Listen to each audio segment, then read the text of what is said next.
आज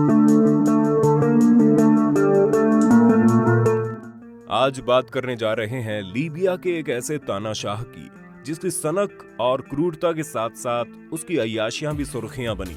स्कूली लड़कियों को रेप करने के साथ साथ उसके अपने हरम में महिलाओं की कमी नहीं थी। हमेशा 40 खूबसूरत लड़कियों को अपना बॉडीगार्ड बनाकर घूमने वाला लीबिया का तानाशाह था कर्नल गद्दाफी। लेकिन इंसानियत और सभ्यता के साथ इसने किस तरह गद्दारी की है, आज हम आपको बताने जा रहे हैं, इसलिए हमारे साथ आखिर तक डिजिटली बने रहिएगा। मोहम्मद अबू मियार अल गद्दाफी कर्नल गद्दाफी का पूरा नाम था, लेकिन शॉर्ट में लोग इसे कर्नल गद्दाफी कहते थे। हवस का नशा जब उस पर सवार होता था तो ये नहीं देखता था कि सामने वाली महिला कोई औरत है या फिर कम उम्र की लड़की। स्कूली लड़कियों को भी सेक्स स्लेव की तरह इस्तेमाल करने वाला ये तानाशाह बहुत ही सनकी और क्रूर था। कर्नल गद्दाफी अपने तानाशाही के टाइम पीरियड के पहले साल 1967 तक लीबिया की सेना में कैप्टन हुआ करता था। उस समय लीबिया में राजा का शासन था और वहां का राजा इदरिश था। इसी साल इजराइल पर सभी मुस्लिम देशों ने मिलकर हमला किया और इन मुस्लिम देशों को इजराइल से बुरी तरह हार का सामना करना पड़ा। लेकिन इस जंग में बर्बादी का सबसे ज्यादा असर लीबिया पर हुआ और उसका टोटल ब्लेम लीबिया के राजा इदरिश पर लगाया गया। लीबिया के लोगों के दिमाग में ये बात आ गई कि अरब देशों की हार का कारण वहां का राजा इदरिश है। कर्नल गद्दाफी ने लोगों के मन को पढ़ लिया और अब वो तख्ता पलट करने की प्लानिंग बनाने लगा। साल 1969 में लीबिया के राजा तुर्की के दौरे पर जाते हैं। इस दौरान गद्दाफी को मौका मिल गया, सभी लोगों को अपने साथ मिलाने की कोशिश करने लगा। लोगों के मन में पहले से ही राजा के लिए खिलाफत थी। तुर्की के दौरे से लौटने के बाद राजा इदरिश के सामने गद्दाफी ने दो विकल्प रखे, या तो वो खुद ही गद्दी छोड़ दे और किसी दूसरे देश में जाकर रहने लगे या फिर मरने के लिए तैयार हो जाए। राजा ने पहला विकल्प चुना और लीबिया छोड़कर किसी दूसरे देश चला गया। लोगों तक अभी केवल ये बात पहुंची थी कि इदरिश ने गद्दी छोड़ दी है। कर्नल गद्दाफी ने लीबिया का शासन अपने हाथ में ले लिया। ये बात लीबिया के लोगों को राजा के जाने के 7 दिनों बाद पता चली, जब 1 सितंबर 1969 को रेडियो पर यह ऐलान किया गया कि कर्नल गद्दाफी अब लीबिया के नए शासक होंगे। कर्नल गद्दाफी ने जब पहली बार लीबिया के लोगों को एड्रेस किया तो उसने कहा, आज से राजशाही खत्म हुई और डेमोक्रेटिक तरीके से लीबिया में शासन चलेगा। ये बात सुनकर लोग बड़े खुश हुए। लोगों को लगा शायद शासन बदलेगा तो देश की हालत भी सुधरेगी। उस समय इजिप्ट के राष्ट्रपति अब्दुल नासिर की जनता के मन में अच्छी छवि थी। गद्दाफी उनकी काफी तारीफ किया करता था। यही वजह थी कि लीबिया की जनता ने उन पर भरोसा किया।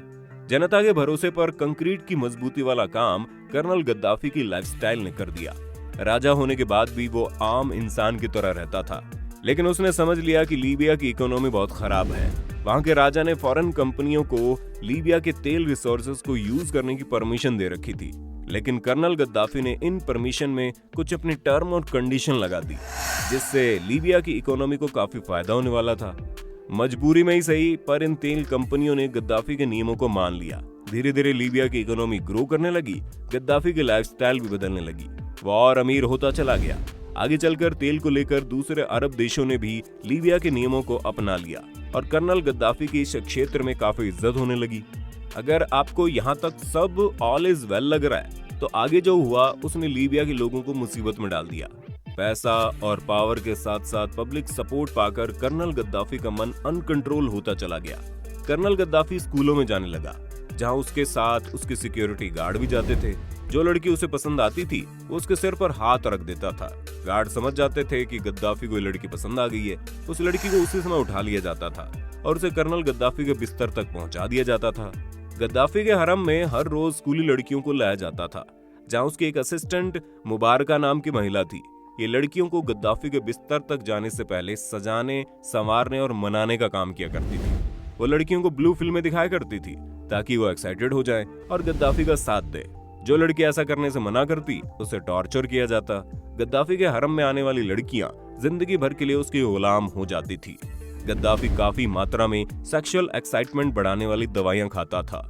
अपने बिस्तर पर खूबसूरत लड़कियों को देखकर वो उन पर भूखे भेड़ियों की तरह टूट पड़ता था।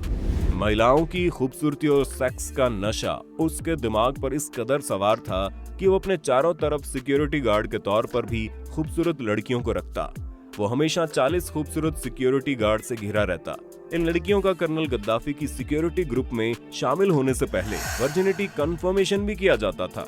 उन्हें हथियार चलाने के अलावा और कुंफू, कराटे, मार्शल आर्ट जैसी फिजिकल ट्रेनिंग भी दी जाती थी। लड़की जितने समय तक इसके सुरक्षा दस्ते में रहती थी, उसे कुंवारा रहना होता था। वो दिलो जान से समर्पित होकर कर्नल गद्दाफी की रक्षा करती थी। साल 1998 में एक बार कर्नल गद्दाफी पर जानलेवा हमला हुआ तो उसकी एक लेडी सिक्योरिटी गार्ड ने अपनी जान पर खेलकर उसकी जान बचाई। इन खूबसूरत महिलाओं को किलिंग मशीन कहा जाता था। गद्दाफी का दुश्मन हमेशा उनके निशाने पर रहता था। जहां वो इनके हुस्न का दीवाना होता था, वहीं ये लेडी कमांडोज बेरहमी से उस दुश्मन के टुकड़े कर देती थी। ये लड़कियां कर्नल गद्दाफी के इंटरनल सिक्योरिटी ग्रुप की मेंबर थी। बाहर लीबिया की सेना उसकी सिक्योरिटी को संभालती थी। कर्नल गद्दाफी खूबसूरत और ताकतवर महिलाओं का इस कदर दीवाना था कि वो पब्लिकली किसी भी तरीके के मैनर को फॉलो नहीं करता। यूं तो गद्दाफी के कई किस्से दुनिया में फेमस है, लेकिन अमेरिका की फॉरेन मिनिस्टर अल्ब्राइट पर अपने क्रश को जब उसने पब्लिकली एक्सेप्ट किया तो उसका अंदाज ही अलग था। उसने मीडिया रिपोर्टर के जरिए अल्ब्राइट को ये मैसेज भिजवाया कि मैं आपसे प्यार करता हूँ, अगर आप मुझसे प्यार करती हैं तो अगली बार जब भी टीवी पर आए हरे लिबास में आए। इसका क्या रिस्पॉन्स आया ये तो जानकारी नहीं है, लेकिन गद्दाफी के दिमाग का कीड़ा सबके सामने नजर आ गया। ठीक ऐसा ही उसने अमेरिका के कॉन्डलीजा राइस के साथ किया। कर्नल गद्दाफी दुनिया की हर खूबसूरत और पावरफुल महिला पर अपना क्रश रखता था। भारत की महिला इसकी खास कमजोरी थी। वो कई बॉलीवुड हसीनाओं को अपने घर इनवाइट करता रहता था, उन्हें महंगे गिफ्ट देता था। बदले में उसे क्या मिलता था, ये समझने वाली बात है। जब लारा दत्ता मिस वर्ल्ड बनी तो उसने लारा दत्ता को भी अपने घर आने का इनविटेशन दिया, लेकिन ये बात मीडिया के सामने तब आई जब लारा दत्ता और कर्नल गद्दाफी की क्लोज तस्वीरें पब्लिक में सामने आ गई। लारा दत्ता अभी निशाने पर आ गई, लेकिन इसके बाद भी कर्नल गद्दाफी के घर ऑर्गेनाइज होने वाली पार्टियों में नजर आती थी। ये तो उसकी अय्याशियों की कहानियां थी, लेकिन उसकी क्रूरता की कहानियां इससे भी ज्यादा भयानक है। एक बार यूनिवर्सिटी के कुछ स्टूडेंट्स ने गद्दाफी के पोस्टर पर कालिक पोत दी। कर्नल गद्दाफी ने उन स्टूडेंट्स को यूनिवर्सिटी के गेट पर ही फांसी पर लटका दिया। लीबिया के जेल में कुछ 1200 कैदी ऐसे थे जो कर्नल गद्दाफी का विरोध करते थे। उसने उन सभी को एक लाइन में खड़ा करके गोली मरवा दी। गद्दाफी का न्याय आम लोगों की सहन शक्ति की लिमिट को क्रॉस कर रहा था। वो अपना विरोध करने वाले हर शख्स को मरवा दिया करता था, यहाँ तक कि उसने अमेरिका और यूरोप के भी कुछ लोगों को मरवाया था। हद तो तब हो गई जब उसने खुल्लम खुल्ला आतंकवाद का समर्थन कर दिया। धीरे धीरे लीबिया के लोगों के मन में गद्दाफी को लेकर विद्रोह की भावना पनपने लगी और ये विद्रोह साल 2011 में खुलकर सामने आया। देश के हालात खराब हुए और उसने अपनी कुछ बीवियां और बच्चे अल्जीरिया भेज दिए, जबकि कुछ लीबिया में रह गए। गद्दाफी की सेना और विद्रोहियों में संघर्ष शुरू हो गया। लीबिया के लोगों को कुछ विदेशी शक्तियों का साथ मिला। इसके साथ ही गद्दाफी के तानाशाही का नेगेटिव काउंटडाउन शुरू हो गया। यूएन सिक्योरिटी काउंसिल ने बहुत जल्दी नाटो की एक सेना लीबिया में भेज दी ताकि वहां के आम लोगों की सिक्योरिटी करते हुए कर्नल गद्दाफी के एडमिनिस्ट्रेशन से लीबिया को आजाद कराया जाए। 20 अक्टूबर 2011 में नाटो सेना को ये जानकारी मिली कि लीबिया के सिल्पे शहर से 20 से 25 गाड़ियों का काफिला निकला है। नाटो सेनाओं को यकीन था कि इनमें से किसी एक गाड़ी में कर्नल गद्दाफी मौजूद है। नाटो सेनाओं ने इस काफिले पर एयर स्ट्राइक की। इसमें आधा काफिला तो उड़ गया, लेकिन जो बचे वो भाग निकले। भागने वालों में कर्नल गद्दाफी भी था। वो अपने ही शहर सिल्पे की गलियों में भाग रहा था। जमीन पर विद्रोही उसका पीछा कर रहे थे और आसमान से नाटो सेना उस पर नजर रखे हुए थी। भागते भागते कर्नल गद्दाफी एक पाइप में छुप गया, जिसे एक विद्रोही ने देख लिया। उन लोगों ने कर्नल गद्दाफी को पाइप से बाहर निकाला और उसको बहुत ही बुरे तरीके से मारा। कर्नल गद्दाफी की पिटाई करने के बाद विद्रोहियों ने उसके पैरों में गोली मार दी ताकि वो भाग न सके, लेकिन नाटो सेनाओं के पहुंचने से पहले ही एक विद्रोही ने उसके सिर पर गोली मार दी और उसकी हत्या कर दी। इस प्रकार 42 साल की तानाशाही का अंत हुआ। लीबिया में जश्न का माहौल बन गया। वैसे आप कर्नल गद्दाफी के बारे में क्या सोचते हैं, हमें कमेंट बॉक्स में लिखकर बताना। फिर मिलते हैं नए वीडियो में, तब तक के लिए जय हिंद, जय भारत, वंदे मातरम।